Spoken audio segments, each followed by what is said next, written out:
Hi everybody, this video is to walk you through the DressCAD library worksheet that we are working on this unit. So you will need to download the Illustrator file.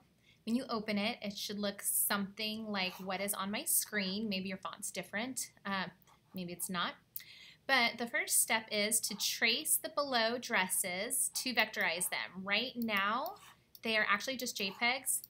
I locked them for you as a courtesy.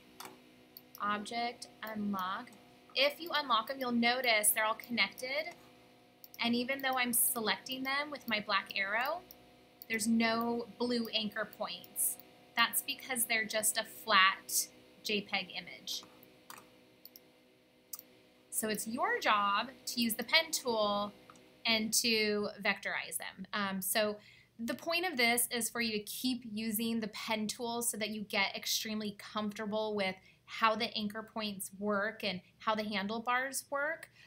So I'm just trying to get you to learn by repetition. So by tracing all of this, hopefully that's more repetition for you to have more control over how these anchor points and paths kind of work. So you'll just probably zoom in, hit the letter P for pen tool, and just start deciding where to click, because every time you click, you make an anchor point. So click. Every time you change directions, that's a great time to add an anchor point, whether you're changing directions going left to right or up and down. So right here, it kind of looks like it's going down, it's kind of changing angle. So I'm going to hit click, and I'm going to drag because that's not a sharp corner, it's a round corner. So when I drag, you can see the handlebar that pulls out. And after you do this a lot, you have more control on what the handlebar is going to do. But I know now it's okay to make mistakes. You can just go back and clean it up with the white arrow.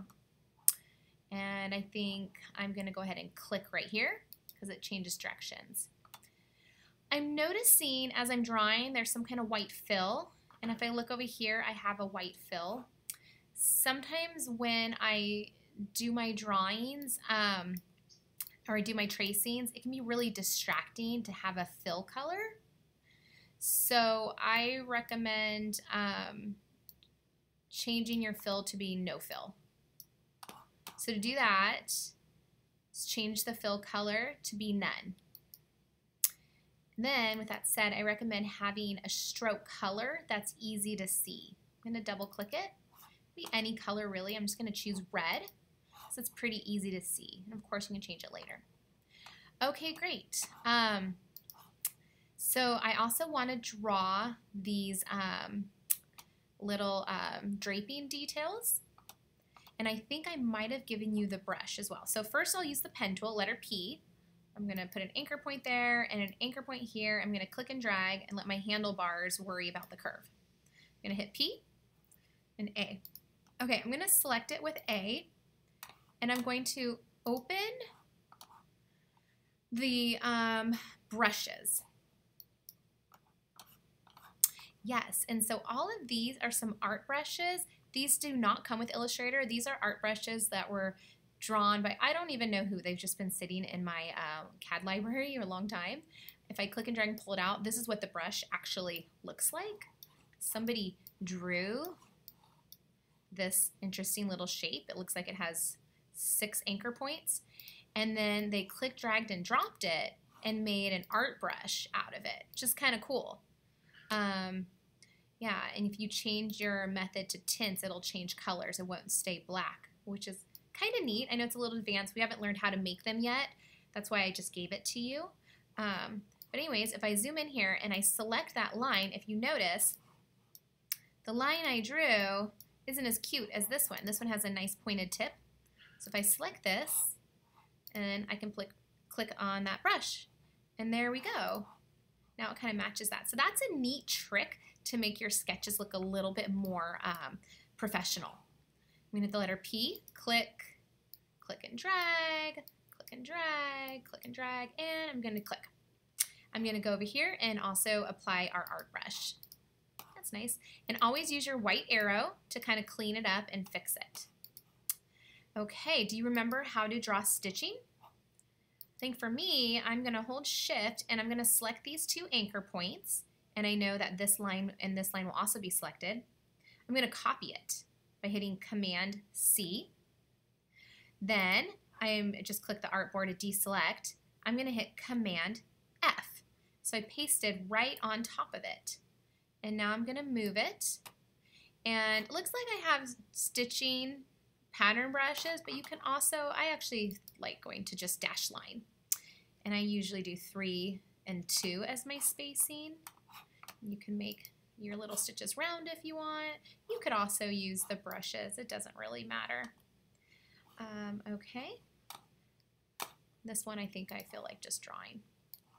Dun, dun, dun, dun. Oopsies. I'm going to zoom out. I held down the space bar to kind of recenter my screen. I'm going to hit the letter A so that I can grab this handlebar and reshape it the way I like it. That looks good. Great. So I drew this half. I can now give it a fill. Maybe I'll give it like a yellowish green color. And I'm going to hold down Shift and I'm going to select the items I just drew. And then I'm going to group them together. Do you know the keyboard shortcut to group things yet? Command G, or you can always go to Object Group, and it's Command G. I don't really feel like drawing this other half. It looks symmetrical to me, so I'm just going to hit Command C to copy, Command F to paste. So it pasted another one. Now I have 2. Edit, undo, edit, undo.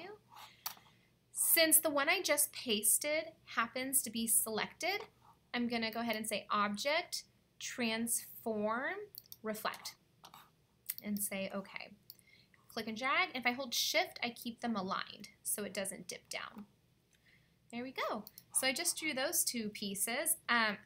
You'll still want to draw the back piece, the skirt, all the draping lines for the skirt. Same, and then these other 2 dresses. So you're going to be here at minimum an hour, probably closer to 2 or 3 hours tracing this. But it's very good practice, and it's designed to really get you comfortable with that pen tool. The next one is a little bit simpler. This one, if you select this dress, excuse me, you'll notice I have already vectorized it for you. So that's good news. You don't have to trace it. But this is a common challenge that I got as a designer. Oftentimes we would go inspiration shopping, and we might find a garment we liked, and then my boss might say, okay, draw this for me in Illustrator. So if she gave me this garment, I could trace it. Looks like I started tracing it here, and I could keep going all the way and trace the whole dress, kind of like you did in step number 1. I could do that. It would just take me a long time. So that's why it's nice to save all your drawings and make a library.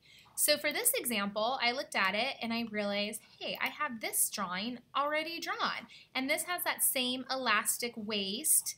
It's flowy. It's a tank top.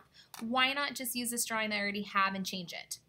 So that's what you're going to do. So I gave you this, and you're just going to change it pretty much so that the hem matches.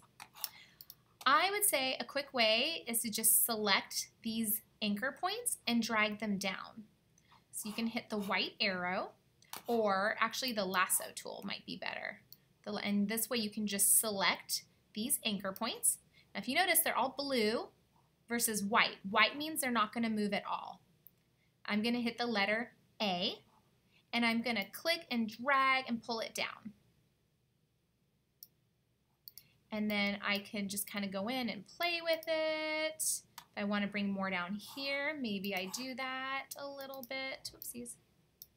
Letter A, click and drag. So you kind of just play with it till you think it looks nice. It's a little bit more similar. Play with those anchor points.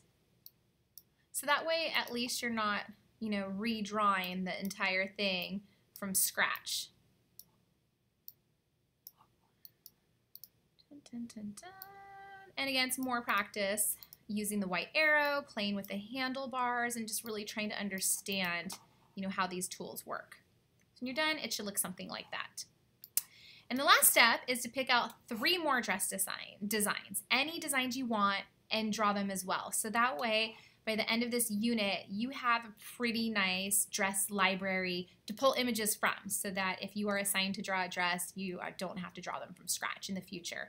It's something you'll want to save for your future careers. Thanks so much.